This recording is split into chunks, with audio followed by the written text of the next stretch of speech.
Today, the Department of Education department announced that it was approving more than 1,800 applications for loan forgiveness for student borrowers who attended 3 different schools. The borrowers will have 100% of their loans discharged, receiving approximately $55.6 million in student debt relief. The Biden administration is using the borrower defense to repayment rule, also known as borrower defense, to provide this forgiveness. Under the Higher Education Act, the Secretary of Education has the authority to discharge the debt of borrowers who were defrauded or lied to by their college or university. The borrower defense regulation is a critical tool for the department to protect borrowers from having to repay debt that should be forgiven because of actions from predatory colleges. The regulation directs the Secretary of Education to discharge federal student loan debt in instances of college misconduct. Though the regulation has existed since 1994 and the right to borrower defense has been written into every federal direct loan borrower's promissory note since, its increased use was catalyzed by a single catastrophic event, the 2015 collapse of Corinthian Colleges, Inc., a large for-profit college chain with a history of fraud and misconduct toward its students.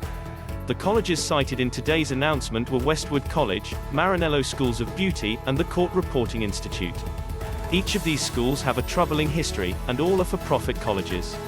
According to the department, Westwood College engaged in widespread representations about the ability of students to transfer credits. Additionally, the college made widespread, substantial misrepresentations about the quality and career prospects of its criminal justice programs, a common program in for-profit colleges as they transitioned from their historical foundation in technical training to more traditional higher education programs. Read more about this in Lower Ed by Tressie McMillin Cottom, Ph.D. Westwood accounts for the vast majority of the applications approved, resulting in approximately $53 million of the debt relief and 1,600 of the applications. The department had similarly troubling findings for Marinello Schools of Beauty from 2009 until it closed in 2016.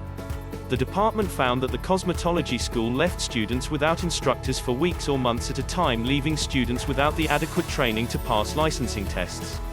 More than 200 claims were approved with about $2.2 million in loan cancellation. At least 3 students from the for-profit college already received loan discharges for falsely certifying students' eligibility student aid after a 2018 lawsuit against the department under then-Secretary Betsy DeVos. Marinello Schools of Beauty was sued in 2013 under the False Claims Act and eventually settled the lawsuit with the Department of Justice in 2016 for more than $8.6 million.